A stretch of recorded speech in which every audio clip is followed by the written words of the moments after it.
Les bontés de l'Éternel ne sont pas épuisées, tes compassions ne sont pas à leur terme, ô grand Dieu de l'univers.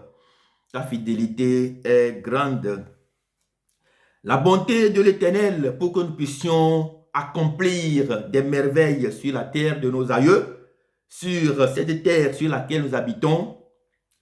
Les compassions de l'Éternel pour la guérison dans nos vies, la guérison de nos destinées, la guérison de nos foyers, la guérison de notre monde qui court à la dérive, les compassions de notre Dieu pour la transformation, l'amélioration de notre vie, les compassions de notre Dieu pour que le sang de l'agneau, le sang de la nouvelle alliance inonde nos maisons, nos vies, nos âmes, nos esprits, le chemin de notre vie, les compassions de notre Dieu pour que par le sang de l'agneau, dans le sang de l'agneau, à travers le sang de l'agneau, nous puissions triompher les portes des enfers dans ce monde, les compassions de notre Dieu pour que par le sang de l'agneau, à travers le sang de l'agneau et par le sang de l'agneau, nous demeurons toujours à l'abri de Dieu Tout-Puissant pour que nous puissions avoir la protection dont nous avons véritablement besoin,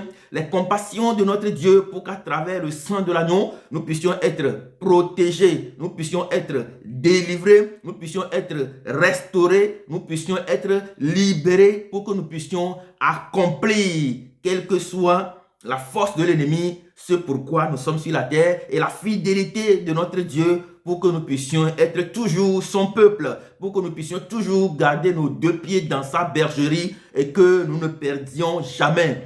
La fidélité de notre Dieu pour que nous puissions véritablement réussir à étendre l'horizon de son royaume dans le nom puissant de Jésus de Nazareth. Amen. Bien-aimés dans le Seigneur, peuple de Dieu, aujourd'hui, nous parlons des cris dans nos communautés, dans nos quartiers, nos maisons, nos villages. Nous prions tous les jours, mais quelquefois, nous faisons le constat selon lequel les uns et les autres sont capables de pouvoir fermer facilement les oreilles et leurs yeux vis-à-vis des prières que nous adressons à Dieu. Nous pouvons adresser des prières à Dieu juste à côté des gens qui sont plus proches de nous et qui sont capables de fermer les oreilles, les yeux vis-à-vis de nos prières.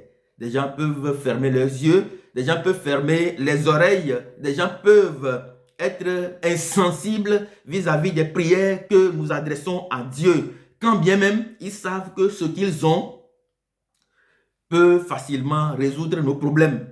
Mais bien aimé dans le Seigneur, peuple de Dieu, il y a une chose dont, entre guillemets, très rarement on est insensible, dont on est plutôt pas insensible. C'est-à-dire, je veux dire simplement, il y a des choses, il y a une manière, il y a des choses auxquelles vis-à-vis desquelles nous ne sommes pas insensibles. Ou il y a des choses vis-à-vis desquelles nous sommes très, très sensibles. Je veux parler ici des cris. Lorsque vous priez dans vos maisons, dans vos quartiers, dans vos pays, dans vos familles, des gens ferment des oreilles, des gens ferment les yeux, des gens cherchent même à vous repousser. Mais il y a une chose dont les gens ne peuvent pas, des gens peuvent rester, dont les gens ne peuvent pas rester insensibles. Il y a une chose qui rend plutôt sensible les gens. Je veux parler du cri. Lorsque vous priez, les gens ne vous regardent pas. Lorsque vous priez, vous priez, les gens ne vous regardent pas, les gens ferment leurs yeux. Mais lorsque vous commencez par crier, oui, vous allez voir que des gens vont se lever. Les maisons voisines vont chercher à comprendre, à savoir ce qui se passe en réalité. Bien-aimés dans le Seigneur, peuple de Dieu, qu'est-ce qui se cache dans le cri? Pourquoi? Justement, c'est vis-à-vis de nos cris que des gens sont sensibles. Pourquoi? C'est lorsque nous crions que des gens deviennent sensibles, que des gens se pressent, que des gens s'empressent de venir voir ce qui se passe en réalité, que des gens cherchent à comprendre pourquoi nous crions. Bien-aimés dans le Seigneur, peuple de Dieu, aujourd'hui, nous allons voir, nous allons comprendre, nous allons expérimenter, faire cette expérience-là, chacun dans nos maisons, pour voir ce que ça va donner. J'ai appris quelque chose dans la parole de Dieu et que je veux partager avec nous. Il s'agit du cri que nous faisons. La Bible déclare que dans Romains chapitre 8, verset 20, Romains chapitre 8, verset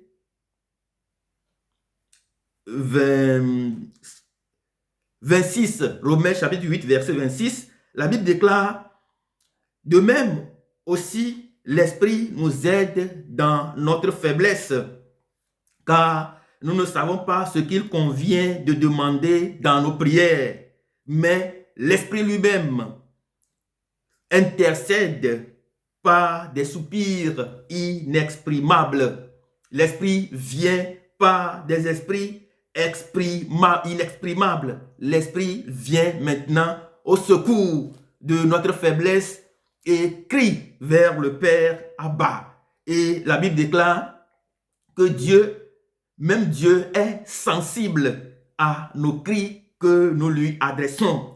Lorsque nous lisons dans Exode chapitre 2, la Bible déclare que Dieu a dit à Moïse: j'ai entendu le cri, le gémissement du peuple d'Israël et je suis descendu pour sauver ce peuple. Le cri de ce peuple est monté jusqu'à moi. Dieu, même Dieu, dans sa grandeur, dans sa souveraineté, est sensible à nos cris.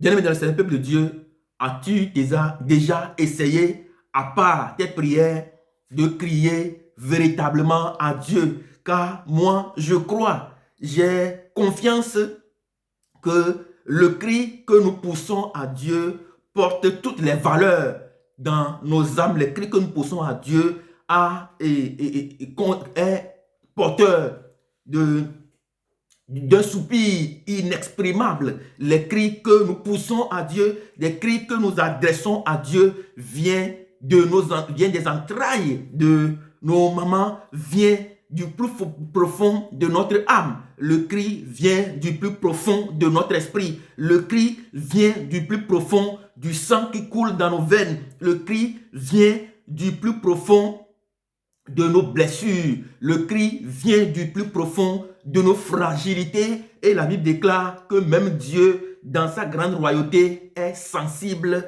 à ce cri que nous lui poussons. Et la Bible déclare dans Psaume 19, Psaume chapitre 9, chapitre 9, verset 12, la Bible déclare: car il venge le sang et il se souvient des malheureux et n'oublie pas leur cri. Bien-aimé dans le Seigneur, peuple de Dieu, quand un pauvre crie, la Bible déclare que Dieu l'exauce. Quand un pauvre, Psaume 34, verset 6 déclare: quand un pauvre crie, Dieu l'entend. Et quand Dieu l'entend, qu'est-ce que Dieu fait? Dieu envoie des anges camper autour de ceux-là qui crient à lui, et pour que ces anges-là les arrachent au danger. Bien-aimés dans le Seigneur, peuple de Dieu, avez-vous déjà expérimenté le cri de vos cœurs? Vous avez prié pendant 10 ans, 20 ans, 30 ans, 40 ans. Vous avez prié pendant 2 ans, 3 ans pour une affaire. Vous n'avez pas de solution. Avez-vous essayé de pousser véritablement des cris au Seigneur? Lorsque nous lisons dans la parole de Dieu, dans le livre de Josué, et autour du mur de Jéricho, la Bible déclare qu'ils ont fait du silence pendant 6 jours. Et le 7e jour, ils ont crié vers l'Éternel. Et l'Éternel a envoyé sa puissance écrouler les murs de Jéricho. Quel est ton mur? Quel est le mur de Jéricho dans ta vie? Que le cri que tu vas pousser à ton Père, à Dieu le Père, ne puisse pas toucher à sa compassion, à sa bonté et à sa grande fidélité dans ta vie. Bien-aimé dans le Seigneur, peuple de Dieu, à Jéricho, ce ne sont pas des prières que des gens ont fait. À Jéricho, ce sont des cris qu'ils ont lancés vers Dieu le Père. Ce sont des cris qu'ils ont adressés à Dieu Tout-Puissant, à Dieu dont les bontés ne sont pas épuisées, à Dieu dont les compassions ne sont pas à leur terme, à Dieu dont la fidélité est grande, et Dieu a été véritablement fidèle à leur cri. Dieu a entendu le cri. Bien-aimé dans le Seigneur, peuple de Dieu, as-tu déjà expérimenté cela? As-tu déjà crié véritablement vers Dieu le Père? Je voudrais ouvrir une parenthèse en disant que nous avons l'occasion de vivre avec nos frères et sœurs, nous avons l'occasion de vivre avec des amis, avec des proches, avec des gens, même des fois des gens que nous ne connaissons pas. Nous avons l'occasion de les côtoyer, d'être plus proches d'eux, et nous voyons que la plupart du temps, il y en a qui se lamentent toujours. Il y en a qui se lamentent toujours. Il y en a, à chaque fois que vous les rencontrez, ils vont vous raconter un problème. Ils vont toujours se lamenter. Ils vont se lamenter. Ils vont dire que ça ne va pas. Ils vont tout faire. Ils vont vous dire des choses. C'est véritablement un cri. Et la plupart du temps, nous sommes surpris de comprendre, de savoir que c'est souvent ceux-là qui se lamentent, ceux-là qui gémissent, ceux-là qui nous racontent, qui nous disent que ça ne va pas, ceux-là qui crient, qui se lamentent, c'est ceux-là véritablement qui reçoivent des choses extraordinaires de la part de Dieu. Et la plupart du temps, c'est nous qui nous mettons à critiquer ces gens-là. Nous disons, oh, ils se lamentent trop, vraiment, il fait ça. Et bizarrement, c'est ceux-là que Dieu sauve. C'est vers ceux-là que Dieu envoie des anges pour qu'ils soient gardés et pour qu'ils obtiennent gain de cause. Bien-aimé dans le Seigneur, peuple de Dieu, eh bien, nous ne savons pas prier comme le déclare le livre de Romains, chapitre 8. Nous ne savons pas prier, mais je voudrais nous rassurer qu'aujourd'hui, le Saint-Esprit est là. Aujourd'hui, Dieu Tout-Puissant est là, l'omnipotent, l'omniprésent, le Dieu de notre justice est là parmi nous. Et au moins, il est capable, comme les hommes, il est aussi sensible, très sensible à nos cris. Lorsque nous prenons la parole de Dieu dans le psaume 30, la Bible déclare, dans le psaume 30, la Bible déclare, la Bible déclare dans le psaume 30 à partir du verset 23, « Éternel mon Dieu, j'ai crié à toi et tu m'as guéri. » Éternel mon Dieu, psaume 30 verset 3, « Éternel mon Dieu, j'ai crié à toi et tu m'as guéri. » Bien-aimé dans le Seigneur, peuple de Dieu, Éternel nous guérit quand nous crions à lui. Et le verset 4 déclare, « Éternel, tu as fait remonter mon âme du séjour des morts. Tu m'as fait revivre l'un de ceux qui descendent dans la fosse. J'ai crié à l'Éternel. » Lorsque nous crions véritablement à l'Éternel vis-à-vis d'une situation, la Bible déclare, eh bien, Dieu est capable de nous sauver de cette situation. Ça dépend de la situation, mais dans Psaume 30, le psalmiste déclare que j'ai crié à toi. Il se peut qu'il soit malade et il dit, j'ai crié à toi et tu m'as guéri. Et le verset 4 déclare, Éternel, tu ne m'as pas seulement guéri, mais tu m'as fait remonter, tu as fait remonter mon âme du séjour des morts. Tu as fait remonter mon âme du séjour des morts. Tu m'as fait revivre l'un de ceux qui descendent dans la fosse. Ça dépend de ce qui arrive dans ta vie. Ça dépend de la situation que tu traverses. Ça dépend de situations périlleuses que tu traverses. Ça dépend de ce qui se passe dans ta vie, ça dépend des tourbillons au milieu desquels tu te trouves. Eh bien, la Bible déclare que quand tu cries, Dieu est sensible à ton cri. Quand ce cri-là vient du plus profond de ton cœur, quand ça vient du plus profond de tes blessures, quand ça vient du plus profond de tes problèmes, eh bien, la Bible déclare, Dieu, il écoute. Psaume 30, verset 9, la Bible déclare, Éternel, j'ai crié à toi, j'ai imploré l'Éternel. Que gagnes-tu à verser mon sang, à me faire descendre dans la fosse? La poussière a-t-elle pour toi des louanges? Raconte-t-elle ta fidélité? Écoute, Éternel, aie pitié de moi. Éternel, secours-moi. Et tu as changé mes lamentations en allégresse.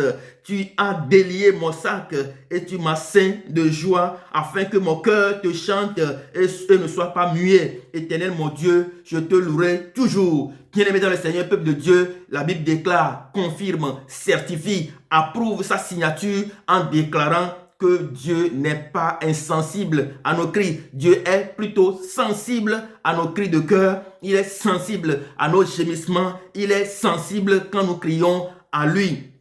Et lorsque nous prenons le psaume 107, la Bible déclare que, le psaume 107 à partir du verset 4, la Bible déclare « Ils erraient dans le désert ». Nous connaissons tous le désert. Le désert, c'est ce moment redoutable de notre vie. Le désert, c'est ce moment malheureux de notre vie. Le désert, c'est ce moment où nous sommes emportés par tous les vicissitudes de la vie. C'est ce moment où nous sommes perturbés. C'est ce moment où nous connaissons véritablement des difficultés.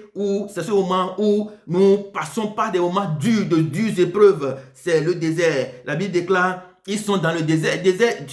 Dans le désert, il n'y a pas de l'eau. Mais quand Dieu lui-même t'envoie dans le désert, il va te montrer des choses redoutables. Il va se montrer à toi. Il va se manifester à toi. Il va te faire sortir aussi de la grande masse et il va commencer par te préparer. Et cette préparation est plus dure que la préparation des militaires. Bien-aimés dans le Seigneur, peuple de Dieu, Psaume 107, verset 4, ils sont dans le désert. Ils marchaient dans la solitude sans trouver une ville où ils puissent habiter. Ils souffraient de faim et de la soif.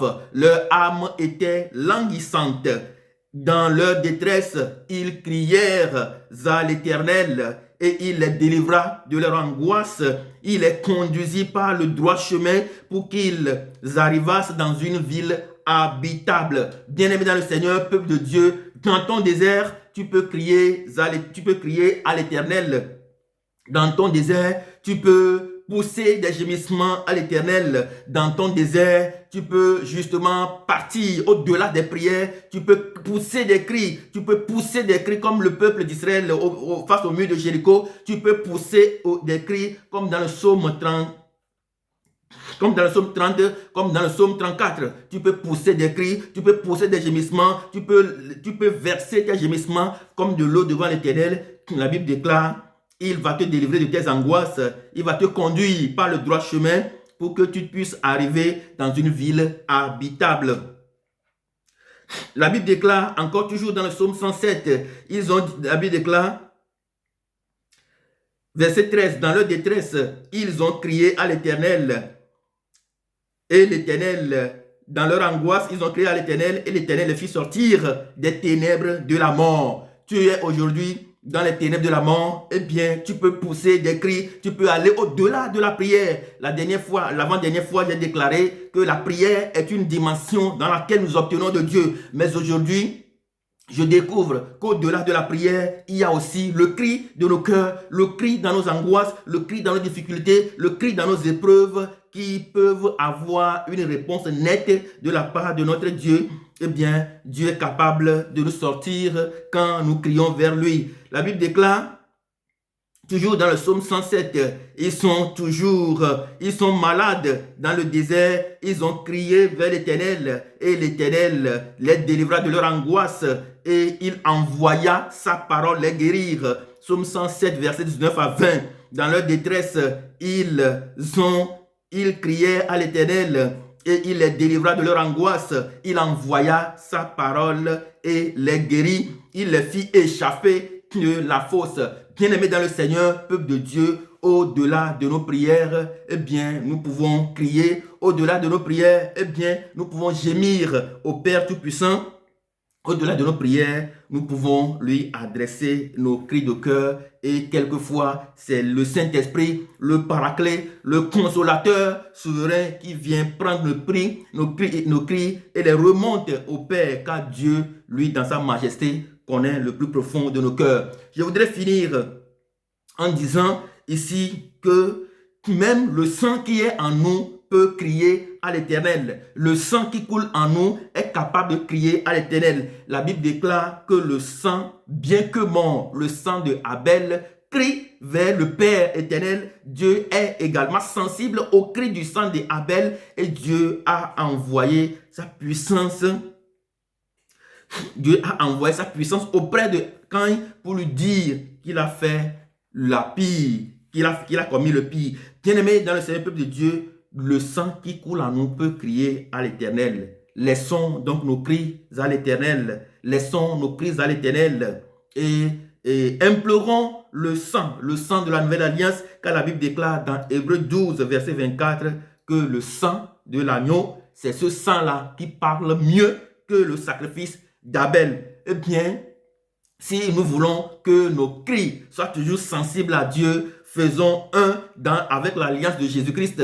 La Bible déclare dans Matthieu 27, à partir de verset 50, que lorsque Jésus-Christ a crié, eh bien, il a crié et le voile dans le temple s'est fendu et la terre a tremblé, les morts ont ressuscité. Eh bien, unissons nos voix à celles de Jésus-Christ, unissons nos cris aux cris de Jésus-Christ dans son sacrifice ensanglanté pour que nous puissions avoir véritablement gain de cause. Jésus a crié et le voile est fendu, le voile dans le temple est fendu en deux. Il a crié, la terre a tremblé. Il a crié, le jour est devenu nuit. Il a crié, les tombeaux sont ouverts et les uns et les autres sont sortis de leur tombeau. Quel est ton tombeau? Eh bien, confie-toi au Père éternel. Unis ton cri au cri de Jésus-Christ. Sois toujours la tête de pied dans le sang, le bain du sang de la nouvelle alliance, pour que Dieu puisse véritablement venir au secours de tes cris. Dieu nous bénisse tous dans le nom puissant de Jésus-Christ de Nazareth. Amen.